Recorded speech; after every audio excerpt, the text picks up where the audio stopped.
Hi guys, you watching CS Atul Jain classes. आज हम लोग देखो कंपनी लॉ में बड़ा ही इंपॉर्टेंट चैप्टर स्टार्ट करने वाले हैं, that is corporate social responsibility, जिसको शॉर्ट में हम लोग क्या बोलते हैं, CSR. CSR means corporate social responsibility. और इसका नया नाम क्या है, देखो, सीएसआर पीएम केयर्स। ये जो पीएम केयर्स है, ये कब ऐड हुआ इसमें? ये 23 मार्च 2020 से ऐड हुआ।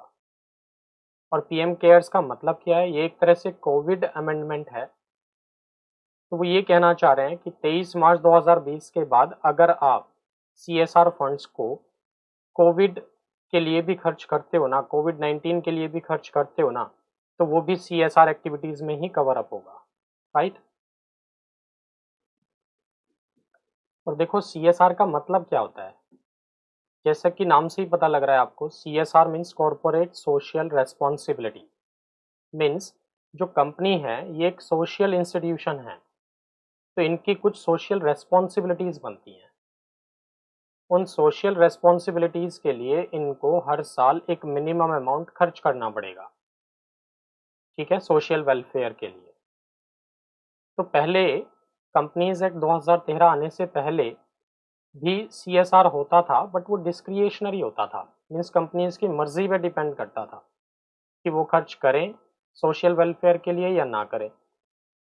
बट जब से कंपनीज एक्ट 2013 आया, उसका सेक्शन 135 क्या कह रहा है कि आपको खर्च करना पड़ेगा। मतलब अब ये क्या हो गया, मैंडेटरी हो गया।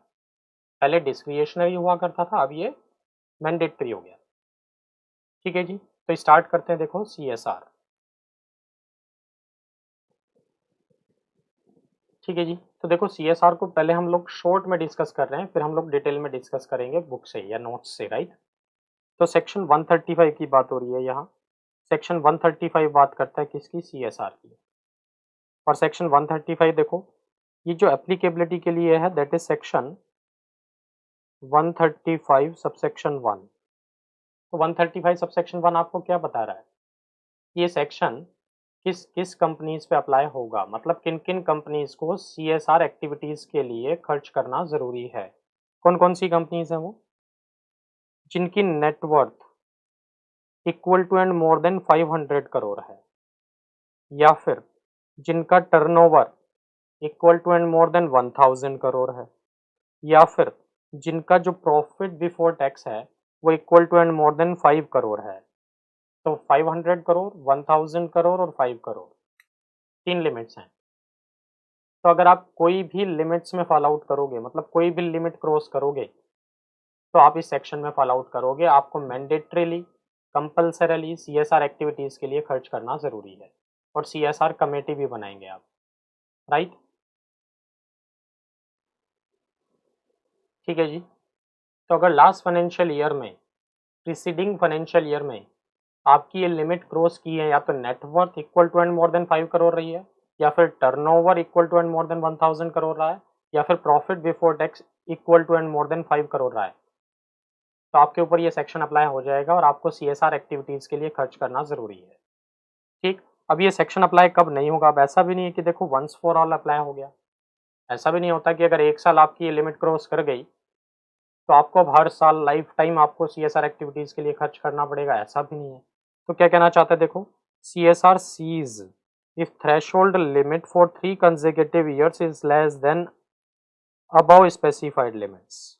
तो क्या कहना चाह रहा है कि मान लो फॉर एग्जांपल फाइनेंशियल ईयर 15-16 में आपकी ये लिमिट ना क्रॉस कर गई थी, मतलब मान लो आपका जो टर्नओवर था वो मोर देन 1000 करोड़ हो गया था, तो इसका मतलब 16-17 में आपके ऊपर सेक्शन अप्लाई हो गया, तो आपको सीएसआर एक्टिविटीज के लिए खर्च करना कंपलसरी हो गया। ठीक है। अब 16-17 की अगर मैं बात करूं तो यहाँ आपकी तीनों लिमिट कम रही हैं जो स्पेसिफाइड लिमिट है उनसे, राइट। तो यहाँ लेस देन द लिमिट रहा आपका टर्नओवर भी, प्रॉफिट भी, है ना, और नेटवर्थ भी 16-17 में भी कम रहा, और जी 17-18 में भी कम रहा, एंड 18-19 में भी कम रहा। तीनों साल लगातार कम रहा। ठीक है, कोई भी लिमिट आपने क्रॉस नहीं की तीनों में से। तो अब 19-20 में आपको CSR एक्टिविटीज़ के लिए खर्च करना ज़रूरी नहीं है, मीन्स ये सेक्शन आपके ऊपर अप्लाई नहीं होगा। बट ये 16-17 में भी आपके ऊपर CSR अप्लाई होगा, 17-18 में भी होगा, 18-19 में भी होगा।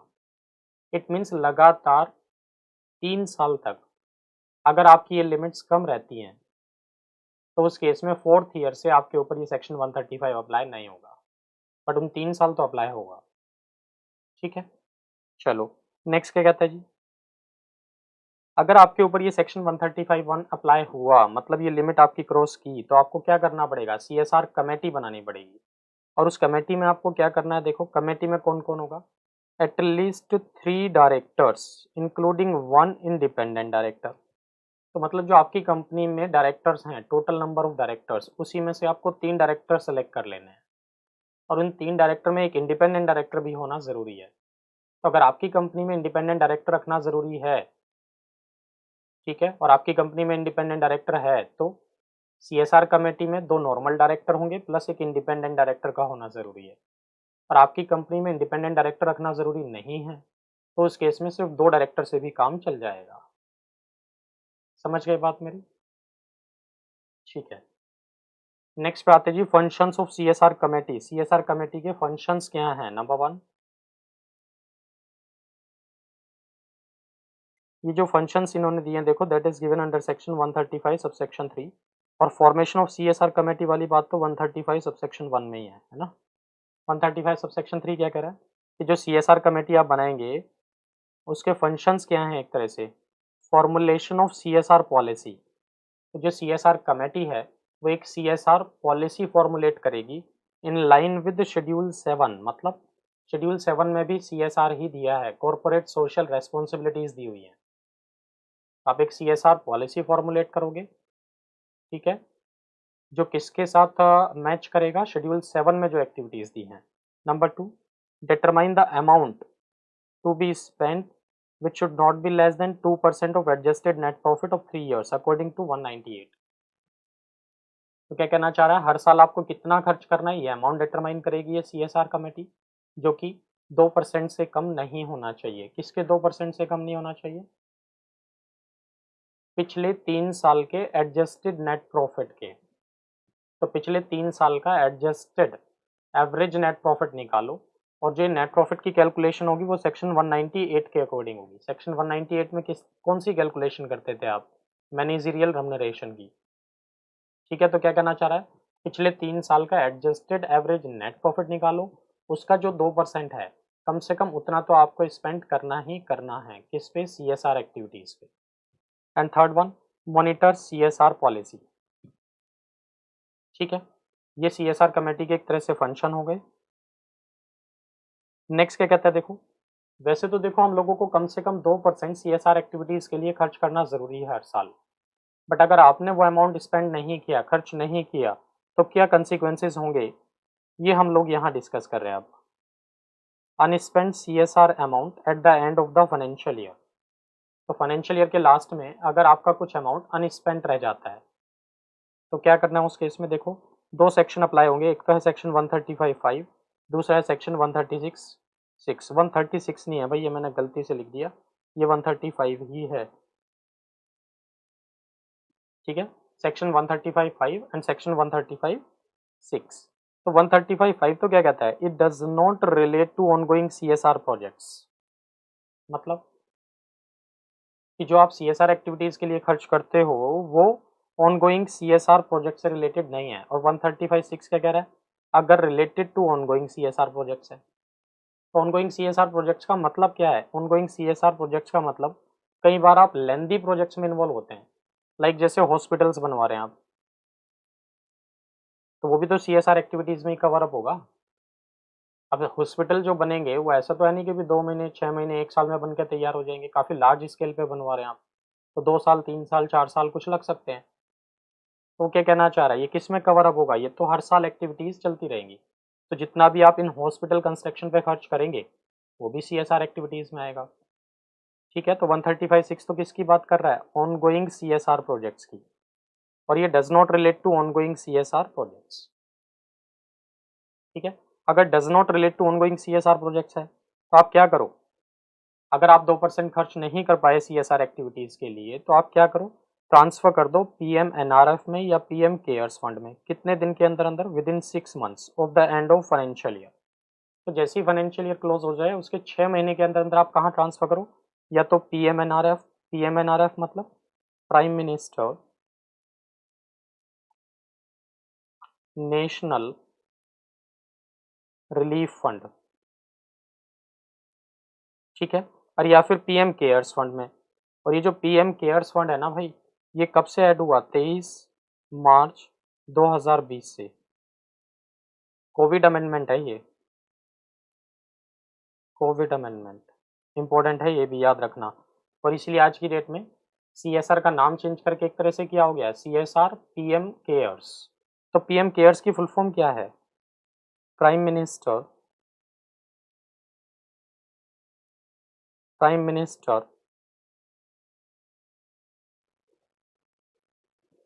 Citizens, prime minister citizens assistance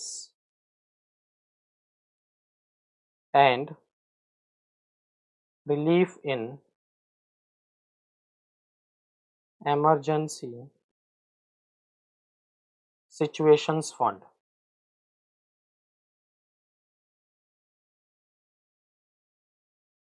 ठीक है। तो मीन्स क्या करो, अगर ऑनगोइंग प्रोजेक्ट से रिलेटेड नहीं है ना, रिलेटेड टू ऑनगोइंग प्रोजेक्ट्स नहीं है तो क्या करो आप, या तो आप हर साल मिनिमम 2% खर्च करेंगे ही करेंगे, और अगर खर्च नहीं कर पाए तो आप क्या करो, या तो prime minister national relief fund में डाल दो या फिर पीएम केयर्स फंड में डाल दो।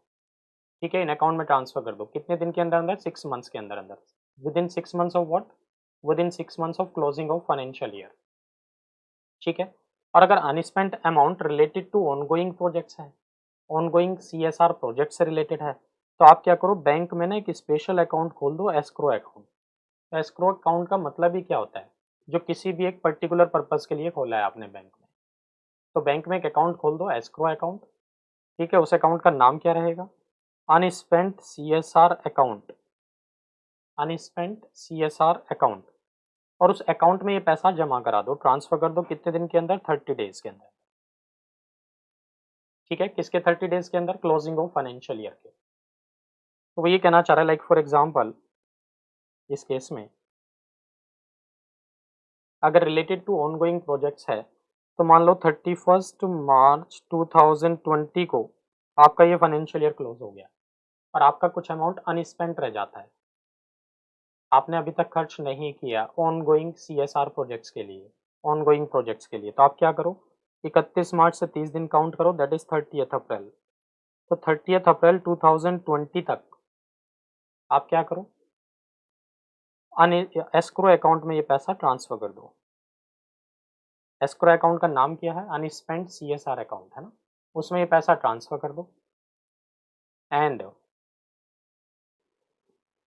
एंड उसके बाद क्या करो, यहाँ से अगले 3 फाइनेंशियल ईयर तक वो पैसा आप आराम से खर्च कर लो ऑनगोइंग प्रोजेक्ट्स के लिए, राइट। और अगर खर्च नहीं हो पाया तो जैसे ही आपके 3 फाइनेंशियल ईयर खत्म हो जाएंगे, तो 3 फाइनेंशियल ईयर कैसे काउंट करूँ? देखो, ये 31 मार्च 2020 था तो 19-20 चला गया, ये तो छोड़ ही दो। उसके बाद 20-21 आ गया जी, ठीक है, 21-22 आ गया, 22-23 आ गया, है ना। तो 22-23 कब खत्म होगा अब आपका? 31 मार्च 23 को। ठीक, तो 31 मार्च 23 तक आप ये पैसा यूज़ कर लो ऑनगोइंग प्रोजेक्ट्स के लिए। और अगर यूज़ नहीं कर पाए तो आप क्या करो, अब अगले 30 दिन के अंदर अंदर, अगले नेक्स्ट 30 डेज के अंदर अंदर आप कहाँ ट्रांसफ़र कर दो अब ये पैसा, या तो पीएम एनआरएफ में या फिर पीएम केयर्स में। ठीक है जी, बात क्लियर है? डन। तो ये थे जो शॉर्ट में हम लोगों ने डिस्कस किया। अब इसको थोड़ा सा डिटेल में डिस्कस कर लेते हैं हम लोग बुक से। ठीक है, वैसे बुक के जो नोट्स हैं वो सब यहीं कवर अप हो गए शॉर्ट नोट्स में, बट फिर भी एक बार बुक से गो थ्रू हो जाते हैं।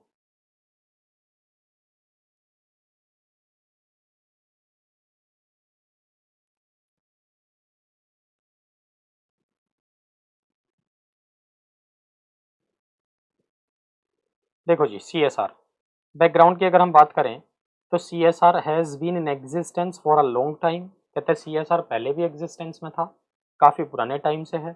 बट जब कंपनीज एक्ट 2013 आया, ठीक है, तो उसके बाद इन्होंने क्या किया, सेक्शन 135 जो था कंपनीज एक्ट 2013 का, इन्होंने कंपलसरी रिक्वायरमेंट कर दिया CSR को, कि CSR के लिए आपको खर्च करना मैंडेटरी हो गया, राइट।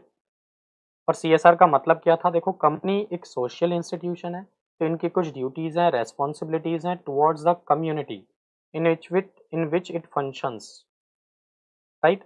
और CSR का पर्पस क्या है, maximization of social welfare and common good, ठीक है। और इंडिया, सिर्फ और सिर्फ इंडिया एक ऐसी कंट्री है जिन्होंने CSR को क्या किया, मैंडेटरी किया। अदरवाइज बाकी कंट्रीज में क्या है, डिस्क्रिएशनरी है, बट यहाँ मैंडेटरी है। कब से मैंडेटरी हुआ, जब से कंपनीज एक्ट 2013 आया। एप्लीकेबिलिटी की अगर हम बात करें कि किस किस के ऊपर ये सेक्शन अप्लाई होगा, तो सेक्शन कौन से वाला है जी, सेक्शन 135 सबसेक्शन 1। किन किन के ऊपर अप्लाई होगा, ये हम लोगों ने अभी डिस्कस किया। देखो, नेटवर्थ 5 करोड़ और मोर हो, या फिर टर्नओवर 1000 करोड़ और मोर हो, या फिर नेट प्रॉफिट 5 करोड़ और मोर हो, ठीक है। और साथ में क्या कहता है, provisions of CSR apply to foreign branches या project offices of foreign companies. कहते हैं फॉरेन कंपनीज जिन्होंने अपना ब्रांच ऑफिस इंडिया में खोला हुआ है, उनके ऊपर भी ये सेक्शन अप्लाई होगा, ठीक है। When companies get ceases to comply with the provisions of CSR,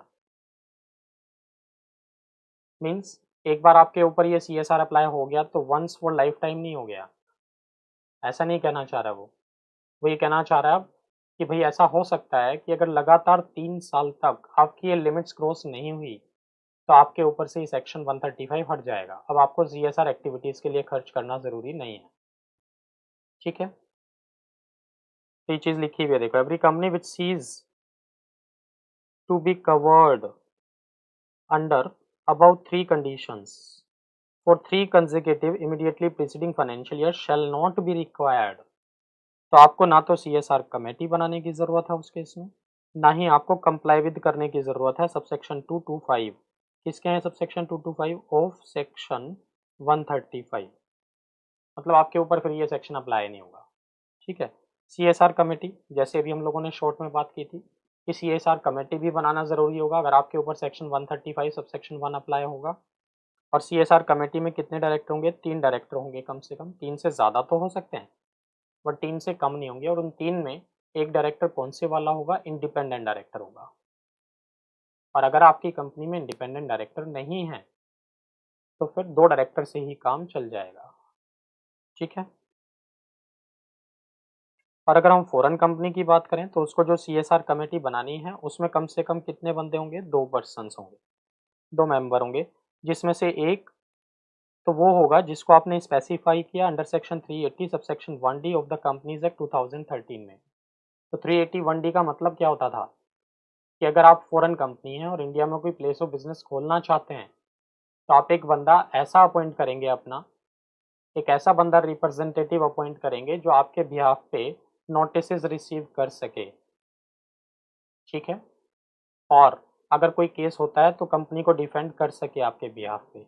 और साथ में दूसरा बंदा कौन होगा जी, दूसरा मेंबर कौन होगा, any person nominated by the foreign company nominate करेगी, ठीक।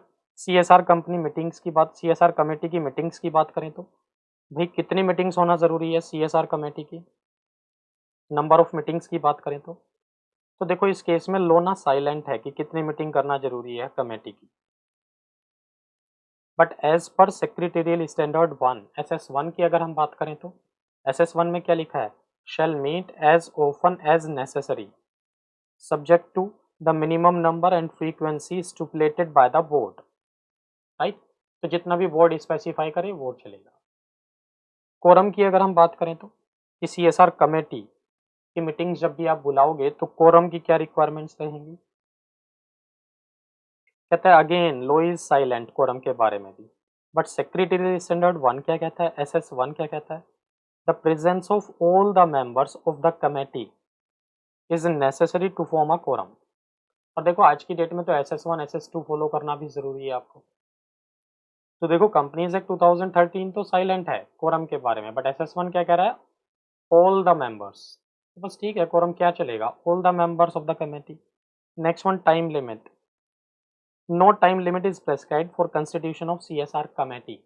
कि CSR कमेटी कितने दिन के अंदर कंस्टिट्यूट हो जानी चाहिए, एज सच कोई टाइम लिमिट स्पेसिफाइड नहीं है, ठीक है, बट विद इन 6 मंथ्स तो कंस्टिट्यूट हो ही जानी चाहिए मैक्सिमम, राइट। रोल और फंक्शंस ऑफ CSR कमेटी अभी हम लोगों ने शॉर्ट में पढ़े थे, क्या थे, आप फॉर्मुलेट करेंगे CSR policy as per line with schedule 7, ठीक है, रिकमेंड करेंगे कितना अमाउंट खर्च करना है CSR एक्टिविटीज के लिए, मॉनिटर करेंगे पॉलिसी को टाइम टू टाइम, ठीक है, और एक ट्रांसपेरेंट मॉनिटरिंग मैकेनिज्म सिस्टम भी आप इम्प्लीमेंट करेंगे, ठीक है। तो ये सब क्या है, रोल या फंक्शंस हैं CSR के, CSR कमेटी के। Net profit required spending on CSR activity section 135(5) बता रहा है, तो इंपॉर्टेंट है ये सेक्शन भी। 135(5) क्या बता रहा है आपको, कि आपको हर साल कम से कम कितना पैसा खर्च करना है CSR एक्टिविटीज के लिए। अभी हम लोगों ने शॉर्ट में डिस्कस किया ही था, कितने परसेंट खर्च करना है, एटलीस्ट 2%। तो 2% कम से कम है, ज़्यादा से ज़्यादा है, ये 2% कम से कम है, इससे ज़्यादा तो खर्च कर सकते हैं आप, इससे कम खर्च नहीं करना है। और 2% किसका है, एवरेज नेट प्रॉफिट निकालेंगे आप 3 इमीडिएटली प्रीसीडिंग फाइनेंशियल ईयर्स का, ठीक है। तो पिछले 3 फाइनेंशियल ईयर का क्या निकालो, average net profit, adjusted average net profit, और वो भी अकॉर्डिंग टू सेक्शन 198, ठीक है। तो 198 में कुछ प्लस माइनस करना होता है नेट प्रॉफिट में, तब वो आपका एडजस्टेड प्रॉफिट आएगा। तो मीन्स नेट प्रॉफिट की कैलकुलेशन भी सेपरेटली करनी पड़ेगी आपको, सेक्शन 198 वाला नेट प्रॉफिट है ये वो वाला नहीं है कि जो आप नॉर्मल अपना शेड्यूल 3 के अकॉर्डिंग P&L बैलेंस शीट बनाते हैं, उसका मतलब नहीं है यहाँ, ठीक है। और साथ में क्या कहता है, प्रोवाइडेड दैट, प्रोविजो क्या कह रहा है 135(5) का, कि अगर आप अमाउंट स्पेंड नहीं करते हैं या कम करते हैं, तो एक तो आप उसको बोर्ड रिपोर्ट में बताएंगे अपनी, कि आपने इस बार CSR एक्टिविटीज़ के लिए पैसा कम खर्च किया, और जितना कम खर्च किया वो पैसा आप कहाँ ट्रांसफ़र कर देंगे, या तो PMNRF में या फिर PM केयर्स फंड में, कितने दिन के अंदर अंदर, 6 मंथ्स के अंदर अंदर, प्रोवाइडेड कि वो ऑनगोइंग प्रोजेक्ट से रिलेटेड ना हो। अगर वो ऑनगोइंग प्रोजेक्ट से रिलेटेड है, लिखा भी होगा देखो यहाँ, तो विद इन 6 मंथ्स के अंदर, 6 मंथ्स कहाँ से काउंट कर रहे हैं आप, एक्सपायरी ऑफ फाइनेंशियल ईयर से। अगर ऑनगोइंग प्रोजेक्ट से रिलेटेड नहीं है, provided that it does not relate to ongoing CSR projects. तो ऑनगोइंग CSR प्रोजेक्ट्स के लिए तो कहाँ सबसेक्शन 6 अप्लाई होगा, फिर तो 135 सबसेक्शन 6 में जाएंगे वहाँ, ठीक है। तो अगर ऑनगोइंग प्रोजेक्ट से रिलेटेड नहीं है और आपने पैसा पूरा खर्च नहीं किया, तो आप क्या करो, फाइनेंशियल ईयर क्लोज होने के 6 महीने के अंदर या तो PMNRF में ट्रांसफर करो या फिर PM केयर्स फंड में ट्रांसफर, ठीक है। चलो, प्रोवाइडेड आल्सो, ठीक है। सेकंड प्रोविजो क्या कह रहा है, कि आपने अगर ज़्यादा खर्च कर दिया इस साल, कम खर्च किया तो आप गवर्नमेंट के अकाउंट में ट्रांसफर करो, और ज़्यादा खर्च कर दिया तो कहते हैं कोई बात नहीं, हम आपको सेट ऑफ दे देंगे अगले 3 साल तक, ठीक है। इस साल आपने ज़्यादा खर्च कर दिया तो कोई बात नहीं, नेक्स्ट ईयर आप थोड़ा कम खर्च कर लेना, ठीक, सेट ऑफ दे देंगे हम उसका। नेक्स्ट क्या कहते हैं जी 136(6), any amount remaining unspent under section 5% to any ongoing project, तो ये ऑनगोइंग प्रोजेक्ट्स के लिए है, राइट। तो लाइक जैसे आपने हॉस्पिटल कंस्ट्रक्शन में इन्वॉल्व है, मतलब आप हॉस्पिटल कंस्ट्रक्शन करा रहे हैं CSR एक्टिविटीज़ के लिए, तो हॉस्पिटल कंस्ट्रक्शन में तो एक लेंथी टाइम लगेगा, 2 साल, 3 साल, 4 साल भी लग सकते हैं, ठीक है। तो उस पर जो खर्चा करेंगे आप, वो भी CSR एक्टिविटीज़ में ही कवर अप होगा। तो उस केस में अगर करंट ईयर में आपका कुछ अमाउंट अनस्पेंट रह जाता है, तो आप क्या करेंगे, 30 दिन के अंदर अंदर बैंक में एक अकाउंट खोलना, बैंक में एक अकाउंट खोलना शेड्यूल्ड बैंक में, उस अकाउंट का नाम क्या रखेंगे आप, अनस्पेंट कॉर्पोरेट सोशल रेस्पॉन्सिबिलिटी अकाउंट, और उसमें ये पैसा ट्रांसफ़र कर देना, कितने दिन के अंदर, 30 डेज के अंदर अंदर, और वहाँ से अगले 3 साल तक आप ये पैसा यूज़ कर लेना अपने ऑनगोइंग प्रोजेक्ट्स के लिए, ठीक है। और अगर 3 साल में भी ये पैसा यूज़ नहीं हो पाता, तो आप फिर क्या करोगे, जैसे ही थर्ड फाइनेंशियल ईयर क्लोज होगा ना, उसके 30 दिन के अंदर अंदर, उसके नेक्स्ट 30 डेज के अंदर अंदर आप ये पैसा कहाँ ट्रांसफ़र कर दोगे, PMNRF में या फिर PM केयर्स में। क्लियर है जी बात, ठीक है। नेक्स्ट चलते हैं, preferable location for spent of amount. कि सीएसआर एक्टिविटीज़ के लिए जो आप खर्च करेंगे, कहाँ, किस लोकेशन में खर्च करेंगे? कहते हैं कि प्रेफ़रेंस देना है आपको लोकल एरियाज़ में, ठीक है? और देखो सबसे बड़ी चीज़ कि जितना भी सीएसआर एक्टिविटीज़ या प्रोजेक्ट्स या प्रोग्राम्स के लिए आप खर्च करेंगे, सिर्फ़ और सिर्फ़ इंडिया में ही खर्च करेंगे। अगर इंडिया के बाहर खर्च किया तो वो तो काउंट होगा ही नहीं सीएसआर एक्टिविटीज़ में फिर। Activities does not include in CSR कहते हैं ये एक्टिविटीज़ सीएसआर में इंक्लूडेड नहीं है। तो मतलब अगर आप इन एक्टिविटीज़ के लिए खर्चा करोगे तो वो सीएसआर एक्टिविटीज़ में काउंट नहीं होगा। कौन-कौन सी एक्टिविटीज़ है? Number 1 activities undertaken normal course of business कि आपका नॉर्मल कोर्स ऑफ बिज़नेस ही है। हॉस्पिटल ही कंस्ट्रक्ट करते हैं आप, right? Next one activity undertaken outside India. Outside India में जितनी भी एक्टिविटीज़ आप कैरी आउट करोगे, उसको हम लोग यहाँ सीएसआर एक्टिविटीज़ में काउंट नहीं करेंगे। नेक्स्ट वन सीएसआर प्रोजेक्ट्स और प्रोग्राम्स जो सिर्फ़ और सिर्फ़ किसके बेनिफिट्स के लिए? एम्प्लॉइज़ के बेनिफिट के लिए है या उनकी फैमिलीज़ के बेनिफिट के लिए है, तो भी वो सीएसआर एक्टिविटीज़ में काउंट नहीं होगा, ठीक है? अगर आप कंट्रीब्यूशन दे रहे हैं किसी भी पॉलिटिकल पार्टी को अंडर सेक्शन 182 वो भी सीएसआर एक्टिविटीज़ में काउंट नहीं होगा, ठीक है? आप किसी भी ऐसी एक्टिविटी के लिए खर्च कर रहे हैं जो नॉट कवर्ड विदिन शेड्यूल 7 है, तो जो भी सीएसआर एक्टिविटीज़ हैं वो शेड्यूल 7 में दी हुई हैं। अगर शेड्यूल 7 के बाहर किसी और एक्टिविटी में खर्च कर रहे हैं आप, तो वो भी सीएसआर एक्टिविटी में काउंट नहीं होगा। Next one of events such as marathons, award, charitable contribution, advertisement, sponsorship of TV program, ये भी सीएसआर एक्टिविटीज़ में काउंट नहीं होगा। नेक्स्ट क्या कहता है? एक्सपेंसेस, आपने कुछ ऐसे एक्सपेंसेस किए हैं for the fulfilment of any act, statute of regulations such as labor laws, land acquisition act would not amount to CSR, ठीक है? मतलब कोई भी एक्सपेंस आपने ऐसा किया है जो किसी एक्ट या इंस्टीट्यूट में एक्सपेंस करना ज़रूरी है, तो वो भी सीएसआर एक्टिविटीज़ में काउंट नहीं होगा, ठीक? सीएसआर पॉलिसी एंड एक्सपेंडिचर देखो क्या कहना चाहते हैं, शेड्यूल 7 की बात कर रहा है, तो जो सीएसआर एक्टिविटीज़ हैं वो आपको कहाँ दी हुई है? शेड्यूल 7 में। तो हम लोग शेड्यूल 7 की ही बात कर रहे हैं कि शेड्यूल 7 में किस तरह की एक्टिविटीज़ हैं, कौन-कौन सी एक्टिविटीज़ हैं। ठीक है जी। कौन-कौन सी सीएसआर एक्टिविटीज़ स्पेसिफाइड है शेड्यूल 7 में?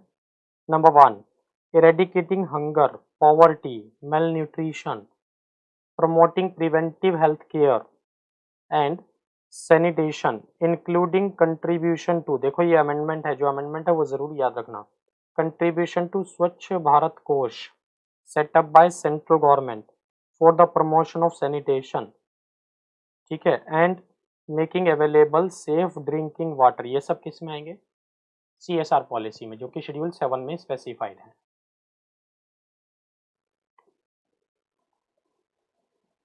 नेक्स्ट आते हैं जी सेकंड पॉइंट, क्या कहता है देखो, promoting education including special education and employment, ठीक है, specially among children, women, elderly and differently abled and livelihood enhancement projects, ये सब भी कवर अप होंगे शेड्यूल 7 में।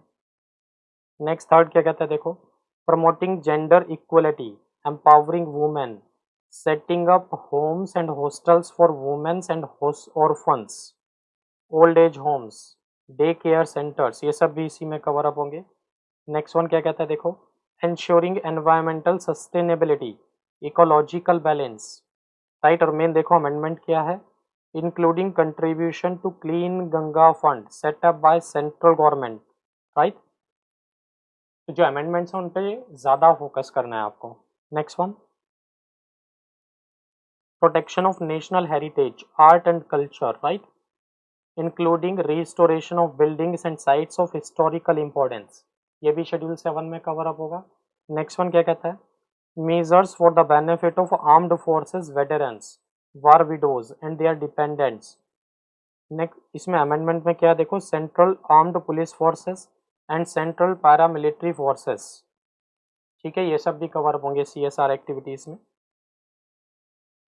ट्रेनिंग देते हैं आप किसको, to promote rural sports, nationally recognised sports, ठीक है। Next one contribution to PMNRF है ना, prime minister national relief fund, और ये जो पीएम केयर्स आया ये अमेंडमेंट में आया है ना, कोविड अमेंडमेंट में। पीएम केयर्स का मतलब क्या है, prime minister citizen assistance and relief in emergency situations fund, right. तो अमेंडमेंट्स पे पूरा फोकस करना है, कई बार एग्जाम में अमेंडमेंट्स पे फोकस करते हैं, वो अमेंडमेंट ही पूछते हैं। Next one, contribution to. अगर आप कंट्रीब्यूशन देते हैं इन सबको तो ये भी CSR एक्टिविटीज में ही फॉलो आउट करेगा, like incubators, public funded universities, IITs, national laboratories, right, autonomous bodies established under Department of Atomic Energy, Department of Biotechnology, Department of Science and Technology, Department of Pharmaceuticals, Ministry of Ayurveda, Yoga and Naturopathy, right. ये सब भी CSR activities में cover up होगा। Ministry of electronics and information technology and other bodies namely defence research and development organisation, DRDO, right. तो ये सबको contribution अगर आप देते हैं तो ये भी CSR एक्टिविटीज में ही फॉलो आउट करेगा। नेक्स्ट क्या कहता है देखो, और क्या फॉलो आउट करेगा जी शेड्यूल 7 के अकॉर्डिंग CSR एक्टिविटीज में, rural development projects, slum area development, disaster management including relief, rehabilitation, reconstruction activities, ये सब भी किस में फॉलो आउट करेंगे, CSR एक्टिविटीज में, राइट। नेक्स्ट क्या कहता है देखो, MCA ने एक सर्कुलर इशू किया है, MCA has issued clarification on spending of CSR funds for COVID-19 White General Circular number this dated this and confirmed that CSR funds for COVID-19 is eligible for CSR activities।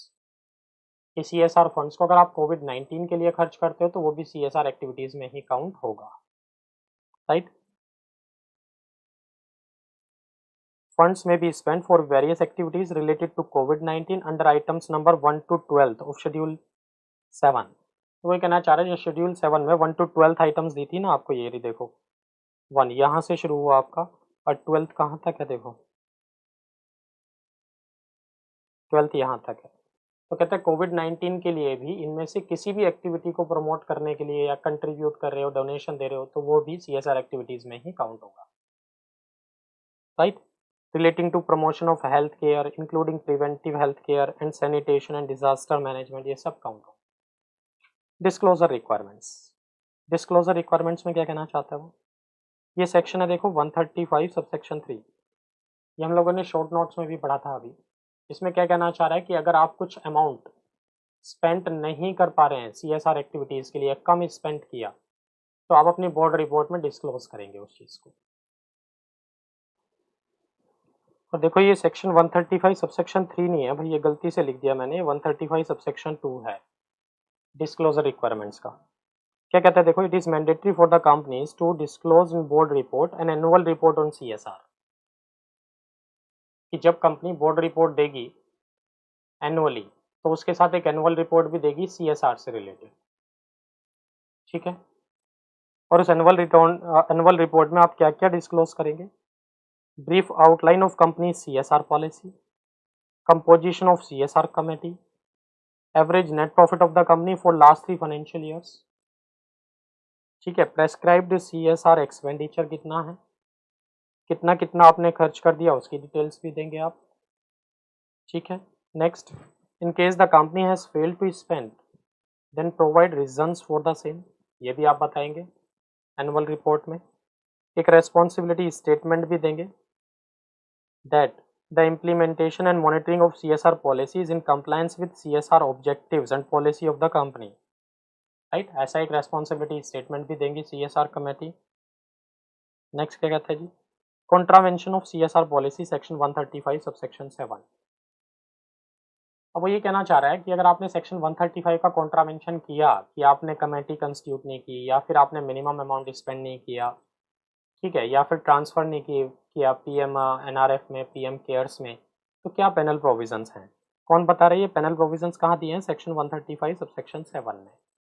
और क्या panel provisions चलेंगे जी देखो, जो company है उनके ऊपर क्या panel provisions हैं, पेनल्टी है, कितनी पेनल्टी है, twice the amount required to be transferred, कि जितना पैसा आपको ट्रांसफ़र करना था PM NRF में या PM केयर्स में, उसका दुगना पेनल्टी लगेगा। तो मान लो आपको 50 लाख ट्रांसफ़र करने थे तो 1 करोड़ रुपए की पेनल्टी है, ठीक है, और 1 करोड़ है ना, तो या तो ट्वाइस द अमाउंट या फिर 1 crore, which ever is less, तो मान लो आपको जो ट्रांसफ़र करना था वो 10 लाख रुपए ट्रांसफ़र करना था पीएमएनआरएफ में, आपने ट्रांसफ़र नहीं किया तो पेनल्टी कितनी है? 10 लाख का डबल मतलब 20 लैक्स और 1 crore which ever is lower मतलब 20 लैक्स की पेनल्टी लगेगी। एंड साथ में जो ऑफिसर इन डिफ़ॉल्ट है, officer of the company who is in default, उनके ऊपर भी पेनल्टी है। कितनी? 1/10 of the amount required to be transferred. तो मान लो 10 लाख ट्रांसफ़र करना था, 10 लाख का 1/10 कितना हो गया? 1 लाख और 2 लाख और 2 लाख व्हिचएवर इज़ लेस। समझ गए बात? तो इट मीन्स कंपनी के ऊपर जो पेनल्टी है वो 1 करोड़ से ज़्यादा नहीं होगी और जो ऑफिसर इन डिफ़ॉल्ट हैं उनके ऊपर जो पेनल्टी है वो 2 लाख से ज़्यादा नहीं होगी। ठीक है जी। नेक्स्ट क्या कहता है देखो 135 सबसेक्शन 9 में 135 सबसेक्शन 9 आपको क्या कह रहा है? वो केस बता रहा है जहाँ आपको सीएसआर कमेटी बनाने की ज़रूरत नहीं है। क्या कहता है? Where the amount to be spent under section 135(5) amount to be spent की बात हो रही है। देखो यहाँ नेटवर्थ की, टर्नओवर की या प्रॉफिट बिफोर टैक्स की बात नहीं हो रही है। कहते हैं जो खर्च हमें करना था, कितना खर्च करना था? वो अगर 50 लाख से कम है, doesn't exceed 50 lakhs, then constitution of CSR committee not required. तो आपको सीएसआर कमेटी कंस्टिट्यूट करने की ज़रूरत नहीं है। और इसके जो फंक्शंस हैं, वो फंक्शंस भी कौन डिस्चार्ज कर देगा? Board of directors. ठीक है, तो ये था देखो सीएसआर एक्टिविटीज़। और देखो ये जो दोनों सेक्शन है ना, ये कब से इंसर्ट हुए हैं? कंपनीज अमेंडमेंट एक्ट 2020 से, ये भी और पेनल प्रोविजंस भी। कंपनीज अमेंडमेंट एक्ट 2020 से। ठीक है, तो जो पेनल प्रोविजंस थे, क्या पहले पहले पेनल प्रोविजंस थे ही नहीं? पेनल प्रोविजंस पहले भी थे, बट पहले क्या होता था? स्पेसिफिक पेनल्टी नहीं थी। पहले जनरल पेनल्टी अप्लाई करते थे हम लोग, जनरल पेनल्टी।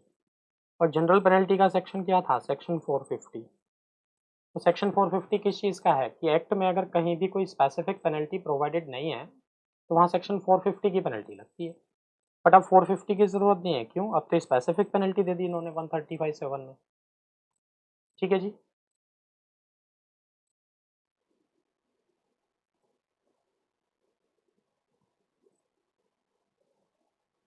तो देखो भाई यही था CSR, that is corporate social responsibilities, जिसमें हम लोगों ने क्या पढ़ा कि अगर आपका नेटवर्थ, टर्नओवर, प्रॉफिट एक लिमिट से क्रॉस कर जाता है तो आपको हर साल कम से कम 2% of average adjusted net profit का खर्च करना ज़रूरी है। कहाँ?